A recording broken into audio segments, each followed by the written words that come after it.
கட்டிட நிர்மாணத்துறை சார் நிபுணர்களுக்கு வெளியான விசேட அறிவிப்பு.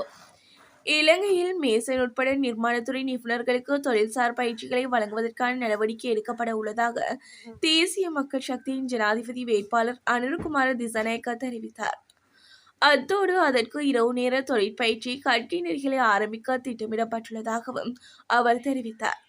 விகார மகாதேவி திறந்தவெளி அரங்கில் நேற்று அபிவிருத்தி உத்தியோகத்தர் சங்கத்தின் தேசிய மாநாடு இடம்பெற்றது. இதில் கலந்து கொண்டு கருத்து தெரிவிக்கும் போதே இதனை தெரிவித்தார். மேலும் தேசிய மக்கள் சக்தி அரசாங்கத்தின் கீழ் திருகோணமலையில் 99 எண்ணெய் தாங்கிகளை பயன்படுத்தி எரிபொருள் சுத்திகரிப்பு நிலையம் ஆரம்பிக்கப்படும் என அவர் தெரிவித்துள்ளார். பாகிஸ்தானுடன் பேச்சுவார்த்தைக்கான காலம் முடிந்துவிட்டது. டெல்லியில் நடைபெற்ற புத்தக வெளியீட்டு விழாவில் ஜெய்சங்கர் கூறியுள்ளார். பாகிஸ்தானுடன் தடையற்ற பேச்சுவார்த்தை மேற்கொள்வதற்கான காலம் முடிந்துவிட்டதாகவே கருதுகிறேன். ஒவ்வொரு செயலுக்கும் பின்விளைவுகள் உள்ளன. ஜம்மு காஷ்மீரை பொறுத்தவரை அந்த யூனியன் பிரதேசத்துக்கு சிறப்பு அந்தஸ்து வழங்க 370வது சட்டப்பிரிவு முடிந்து போன விவகாரம் ஆகும்.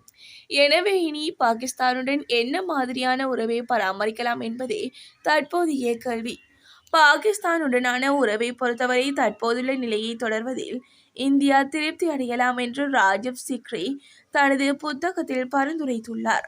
சில நேரங்களில் ஆம் என்றும் சில நேரங்களில் இல்லை என்றும் இதற்கு பதில் சொல்லலாம். தமிழர் பகுதியில் பயங்கர விபத்து சம்பவம். வவுனியா மன்னார் வீதியில் இடம்பெற்ற விபத்தில் இளைஞர் ஒருவர் உயிரிழந்துள்ளதாகவும் ஒருவர் படுகாயமடைந்து வைத்தியசாலையில் அனுமதிக்கப்பட்டுள்ளதாகவும் தகவல் வெளியாகியுள்ளது. இந்த சம்பவம் இன்றைய தினம் மாலை வவுனியா மன்னார் வீதியில் பூவரசங்குளம் குருக்கள் பொதுக்களம் பகுதியில் இடம்பெற்றுள்ளது. மேலும் மன்னாரிலிருந்து வவுனியா நோக்கி வந்த கூலர் ரக வாகனமும் வவுனியாவிலிருந்து மன்னார் நோக்கி சென்ற மோட்டார் சைக்கிளும் நேருக்கு நேர் மோதி விபத்துக்குள்ளானது. குறித்த விபத்தில் மோட்டார் சைக்கிளில் பயணித்த இளைஞர் ஒருவர் சம்பவ இடத்திலேயே உயிரிழந்துள்ளார். மற்றொரு இளைஞர் படுகாயமடைந்து வவுனியா வைத்தியசாலையில் அனுமதிக்கப்பட்டுள்ளார். மேலும் குறித்த விபத்தில் யாழ்ப்பாணத்தை சேர்ந்த பரமநாத் சிவகரன் என்ற இளைஞனே உயிரிழந்திருப்பதாக தெரிவிக்கப்படுகிறது. இதேவேளை செல்லத்துறை கிருஷ்ணபாலவன் என்ற இளைஞரே காயமடைந்து வவுனியா வைத்தியசாலையில் அனுமதிக்கப்பட்டுள்ளார். இந்த விபத்து தொடர்பாக பூவரசங்குளம் போலீசார் விசாரணைகளை மேற்கொண்டு வருகின்றனர். பாகிஸ்தானில் நிலச்சரிவில் சிக்கி ஒரே குடும்பத்தை சேர்ந்த 12 பேர் பலி. பாகிஸ்தானில் கனமழையால் ஏற்பட்ட நிலச்சரிவில் சிக்கி ஒரே குடும்பத்தை சேர்ந்த 12 பேர் உயிரிழந்துள்ளதாக அந்த நாட்டு ஊடகங்கள் செய்தி வெளியிட்டுள்ளன. கடந்த சில நாட்களாக பாகிஸ்தானில் கனமழை பெய்து வருவதால் அப்பர்டேர் மாவட்டத்தில் திடீர் நிலச்சரிவு ஏற்பட்டுள்ளது. இதன்போது வீடொன்றின் மேல் சரிந்து விழுந்ததில் இருந்த ஒரே குடும்பத்தை சேர்ந்த 12 பேர் உயிரிழந்தனர். அவர்களில் 3 ஆண்கள் 3 பெண்கள் மற்றும் 6 குழந்தைகள் உள்ளடங்குவதாக தெரிவிக்கப்படுகிறது. இதனையடுத்து விபத்தில் பலியானவர்களில் உடல்கள் மீட்கப்பட்டு மருத்துவமனைக்கு அனுப்பி வைக்கப்பட்டுள்ளதாக குறிப்பிடப்படுகிறது. மேலும் நிலச்சரிவின் இடிபாடுகளில் இருந்து அப்பகுதியை அகற்றுவதற்கான மீட்பு பணிகள் நடைபெற்று வருகின்றன. இந்த நிலையில் அடுத்த 24 மணி நேரத்தில் நாடு முழுவதும் பலத்த காற்றுடன் கூடிய பரவலான மழை பெய்யும் என அந்த நாட்டின் வானிலை ஆய்வு மையம் கணித்துள்ளது. நாட்டின் சில பகுதிகளில் கனமழை பெய்து வருவதால் பல மாவட்டங்களில் திடீர் வெள்ளம் மற்றும் நிலச்சரிவு ஏற்பட்டுள்ளது.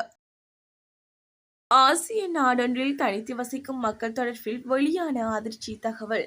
ஆசிய நாடான ஜப்பானில் தனித்து வசித்து வந்த மக்கள் கிட்டத்தட்ட 40,000 பேர்கள் ஆதரவின்றி தங்கள் வீடுகளிலே இறந்துள்ளதாக தகவல் வெளியாகியுள்ளது.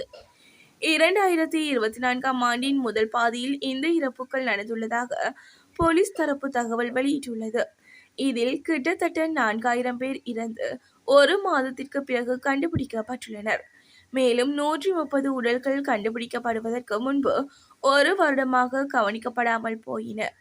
ஐக்கிய நாடுகள் சபையின் தரவுகளின் அடிப்படையில் ஜப்பான் தற்போது உலகின் அதிக முதியவர்கள் மக்கள் தொகையை கொண்டுள்ள நாடாக உள்ளது.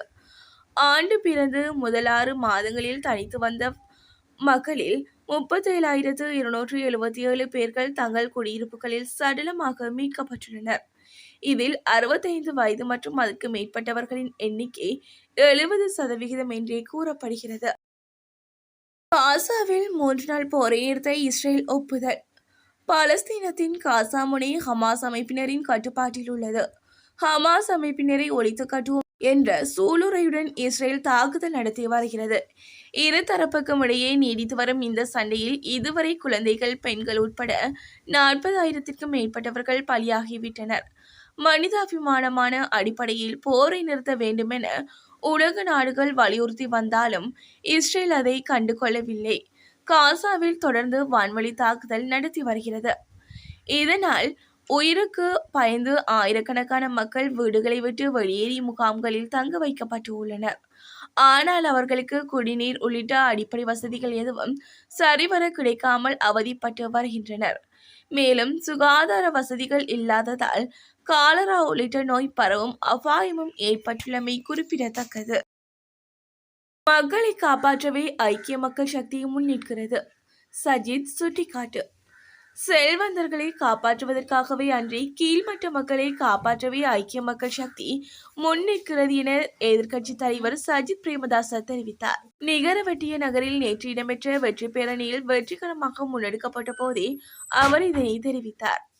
மேலும் வறுமையை ஒழிப்பது மிகவும் அவசியமானதாக இருக்கிறது.